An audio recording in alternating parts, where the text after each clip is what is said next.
Você assiste agora Saúde em Destaque, um oferecimento Biolabor, Rua La Salles 305, telefone 3531-5434. Medimagem, Centro de Diagnóstico Médico por Imagem, Travessa São Miguel 300, telefone 3531-5710. E Santa Casa de Misericórdia de São Sebastião do Paraíso, tecnologia com humanização. Praça Comendador João Pio de Figueiredo, 92. Estamos de volta com Saúde em Destaque e, como prometemos semana passada, vamos continuar com o Dr. Kleuber e hoje nós vamos falar de câncer ginecológico, dos tumores ginecológicos. Boa tarde, Dr. Kleuber. Boa tarde, Bia, tudo bom? Muito obrigado pelo convite novamente. Estamos aí, né? É isso aí. E Dr. Marcos, né, nosso parceiro. Tudo bom, Bia? Tudo bom, gente? Pois é, hoje o assunto é muito interessante, né, Bia? Porque tumores ginecológicos, como o Cleuber até falou no programa passado, os homens se previnem muito pouco, né? Isso é uma verdade e a gente tem que tentar mudar essa história. Tanto prova que o tempo médio de sobrevida do homem é bem menor que o da mulher. E a mulher, por se prevenir mais, ela se previne muito em relação justamente a câncer, né? São os cânceres ginecológicos, o câncer de colo de útero, o câncer de mama, né? Nós vamos ter um dia especial para câncer de mama. Mas, já que o Kleuber abriu para esse assunto que eu acho que é tão importante, né, Kleuber? Dá uma entrada para a gente, uma introdução sobre o câncer ginecológico em relação ao câncer de colo de útero. O que você pode falar para a gente, Kleuber? Hoje, no Brasil, e não só no Brasil, na Índia e alguns países, ainda que tem aquela sequela do terceiro mundo, o câncer de colo de útero é muito prevalente. Há uma relação do câncer de colo de útero com idade sexual, no início da idade sexual, o número de parceiros e nem só isso, o HPV, que é um vírus que vamos dizer assim, que é um vilão. Esse HPV tem vários tipos de HPV, vai de 0 até mais que 100, a cada dia descobrem um HPV novo, só que o HPV mais assim letal para colo do útero é o 16 e o 18, né? Além do tumor do colo de útero, a gente tem outros tumores ginecológicos na região da vulva, a região da vagina, os tumores da região do endométrio, né, que é o revestimento do útero, e também tem o câncer de ovário. Basicamente, esses 4 tipos de câncer, né? Cada um com uma faixa etária mais prevalente e um tipo de pessoa mais prevalente. Marcos? Você falou muito bem, né, Kleuber? E o câncer de ovário vem aumentando um pouco, né, Kleuber? O diagnóstico, tanto como o câncer de endométrio. E um dos fatores, né, a gente já discutiu isso aqui em outros programas, Bia, é a obesidade. A obesidade é um fator predisponente para alguns tipos de tumores, como nós já falamos. E cabe aqui, né, Kleuber? Principalmente o câncer de endométrio, né? Ele é um câncer muito prevalente em quem é diabético e quem é obeso. Porque essa gordura ela vai ser convertida em, vamos dizer assim, simplificadamente, em estrógeno, né? E esse estrógeno ele vai causar uma proliferação do endométrio, como se a mulher tivesse grávida, né? Quando a mulher está grávida, esse endométrio, esse revestimento do útero, ele tem uma proliferação. Então essa proliferação ela pode ser, vamos dizer assim, exacerbada, e provocar o câncer de endométrio. Então sempre o hábito de vida saudável, controle do peso, né? Controle do diabetes, são fatores para prevenir o câncer de endométrio, né? O câncer de endométrio, o sintoma mais comum é o sangramento. A pessoa já está na menopausa, não teve mais sangramento, ou se não chegou na menopausa ainda, e aquela menstruação que vem e não passa, um sangramento grande, às vezes vem com dores, né, na região da pelve, junto com a menstruação, com cólica, então são sinais de alarme. Como a mulher se cuida bem, ela sabe certinho o dia que menstrua, o dia que para, então se começar a acontecer alguma coisa fora do normal, ela tem que procurar o auxílio do seu médico. Kleuber, você falou muito bem do endométrio, é isso mesmo, né? A pessoa que tem uma dismenorreia, ou tem uma alteração, hipermenorreia, tem uma alteração do seu ciclo menstrual, é um fator indicativo de pesquisa. Não que seja, mas é mandatório que a mulher procure, exatamente, a mulher tem que procurar o seu médico, né? Para que ela faça exames de prevenção, exames diagnósticos. Kleuber, isso sem dúvida alguma é importantíssimo. E no colo de útero, qual que é o exame preventivo ou quais são os sintomas? Esse é o bom e velho Papa Nicolau. A mulher não pode deixar de fazer anualmente o seu Papa Nicolau. Se o Papa Nicolau vier alguma alteração, que a gente chama de NIC, né? Às vezes a mulher pega o exame lá, vem NIC 1, NIC 2 e NIC 3. Então são estágios de progressão da alteração do colo do útero. O NIC 1 é uma inflamação, né? O NIC 2 já é um estado pré-câncer, né? E o NIC 3 já é o câncer de colo de útero. Então, quanto mais tardio a mulher procurar o médico, pior vai ser para ela, porque o tratamento fica mais agressivo. Vai ter que associar radioterapia, quimioterapia, uma cirurgia grande. Então, não custa nada. Iniciou a atividade sexual, todo ano tem que fazer o Papa Nicolau, além de se prevenir. Essa prevenção é com o uso de camisinha. A camisinha, ela previne, né, a passagem, muitas das vezes, do HPV, também, não só pelo tipo de sexo habitual, pelo tipo de sexo oral. Como eu falei no outro programa, o HPV com sexo oral está tendo uma incidência muito alta de câncer de boca, de orofaringe.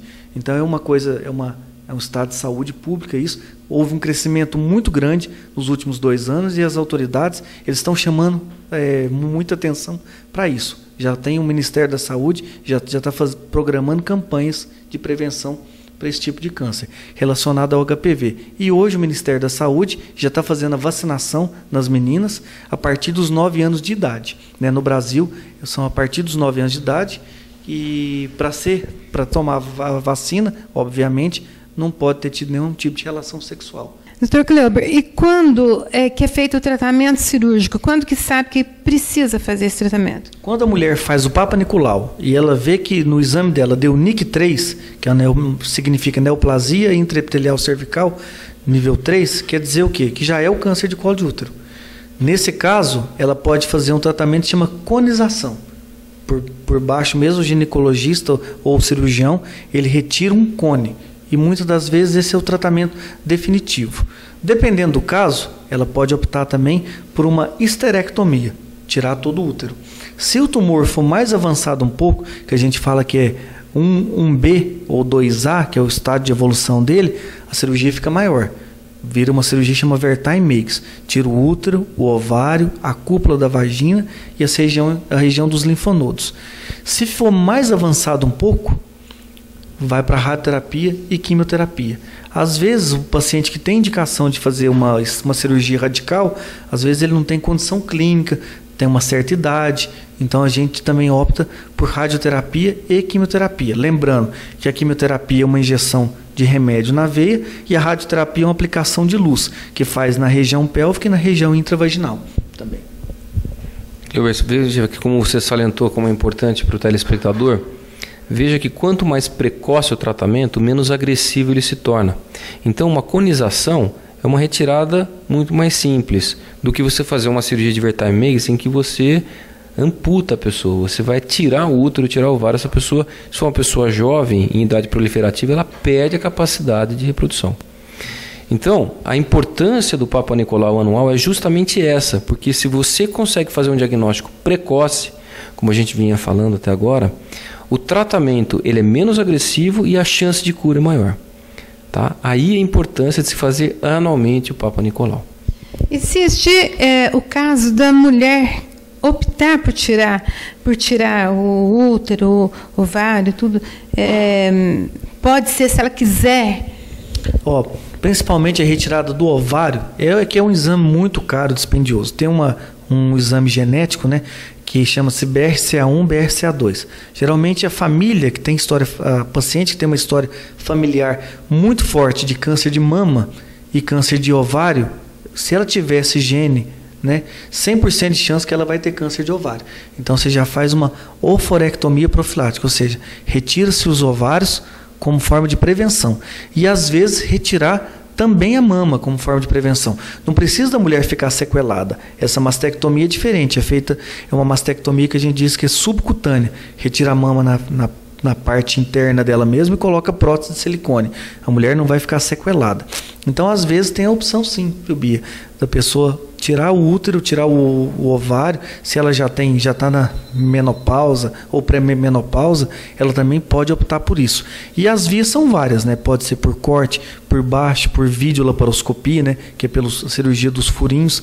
Então são vários tipos de procedimento que pode fazer. Para cada paciente tem uma conduta adequada. Bacana, né, Cleober? Veja como a gente tem opções de tratamentos diferentes para a mesma doença, salientando mais uma vez que a precocidade do diagnóstico é a palavra-chave para a cura do câncer.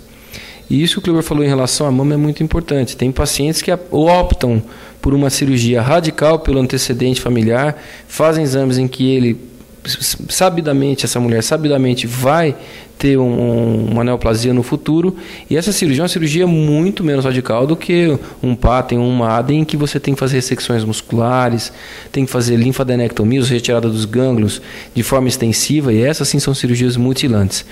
Eu tive posso dizer o prazer de ter conhecido pacientes que optaram por essa conduta por ter a necessidade, e você não fala que esse paciente tem uma cirurgia radical de retirada, você simplesmente pensa para uma mulher que colocou uma prótese de silicone porque queria fazer uma cirurgia estética. Então realmente o resultado é muito bom, e agora tem que ser muito bem indicado, né? Não é uma indicação, eu queria fazer e vou fazer, não é bem assim. Tem que ter um diagnóstico preciso dessa necessidade. Só para complementar, hoje assim, não dá para falar que para o paciente ter uma receita de bolo. Para cada paciente tem uma conduta. Então é necessário que ele faça uma avaliação e para ver qual que é a melhor opção para ele, né? Principalmente para câncer de ovário e câncer ginecológico, que muitas vezes a mulher está numa vida produtiva ainda, quer ter filhos, né? Então é muito importante isso. Do câncer de ovário, o que a gente fala? Vamos passar um pouquinho para o câncer de ovário. O que a gente fala? As mulheres que nunca tiveram filhos, né, é um fator de risco a mais. Então sempre não existe assim para a gente falar qual que é a melhor prevenção para o câncer de ovário. Não existe. Fazer um ultrassom a cada 3 meses, às vezes não detecta. Então precisa de uma consulta para ver o risco dessa mulher ter esse tipo de câncer. As que nunca tiveram filhos têm mais possibilidade. Mais possibilidade. Então tem até uma frase que a gente guarda quando está estudando ainda. É o câncer das freiras, né? É um câncer prevalente em freira. Porque as freiras não têm filho, né? A taxa de hormônio fica muito alta por muito tempo. Então elas têm uma chance maior de ter câncer de ovário. Olha, Cleober, interessante isso que você falou, e claro, né, como você mesmo disse, quanto mais ciclos menstruais a mulher tiver, mais chance ela vai ter de um câncer de ovário. Por isso que as mulheres que não têm filhos têm mais probabilidade. Mas já que você falou em vários ciclos, são as pessoas mais idosas. Nas mulheres mais idosas, qual é o risco do câncer de vulva, Cleober? O câncer de vulva, né, ele começa muito com um prurido, uma coceira na região da região vaginal. E muitas vezes a mulher tem vergonha de falar, ela não comenta, às vezes a pessoa idosa tem um pouco de vergonha de ir no médico. Então, sempre que tiver alguém da sua família que às vezes você percebe que não quer muito falar sobre isso, é um sinal de alerta. Então, o câncer de vulva, que é a região dos grandes lábios da vagina ou dos pequenos lábios, né, começa com uma coceira. Começa com coceira, pode virar uma ferida e aí pode virar um sangramento. O importante é cuidar desse tipo de tumor porque ele é muito agressivo, né? Então, o diagnóstico, novamente, batendo na mesma tecla aqui, o diagnóstico precoce. Eu costumo falar o seguinte: se você percebeu que tem alguma coisa errada no teu corpo, procura um médico. Entendeu? Procura um médico, e se você não tiver convicto que aquele médico falou o que você queria ouvir ou deu uma resolução para o teu caso, procura um segundo. Mas não deixe de olhar isso aí. Alguma coisa errada, procurar um auxílio. Então, a gente encerra e a gente vai voltar outro dia com o Dr. Cleober e vamos continuar falando um pouco mais, né, do câncer de mama, que o assunto é muito extenso, né, Dr. Cleober? E muito obrigado pela sua presença no nosso programa Saúde em Destaque, enriquecendo cada vez mais o nosso programa. Muito obrigado, Bia. Obrigado, Marcos, que é meu amigo aqui. E fico muito feliz de poder ajudar. Muito obrigado. Gente, até a próxima. Você assistiu Saúde em Destaque, um oferecimento Biolabor, Rua La Salles 305, telefone 3531-5434. Medimagem, Centro de Diagnóstico Médico por Imagem, Travessa São Miguel 300, telefone 3531-5710. E Santa Casa de Misericórdia de São Sebastião do Paraíso, tecnologia com humanização. Praça Comendador João Pio de Figueiredo, 92.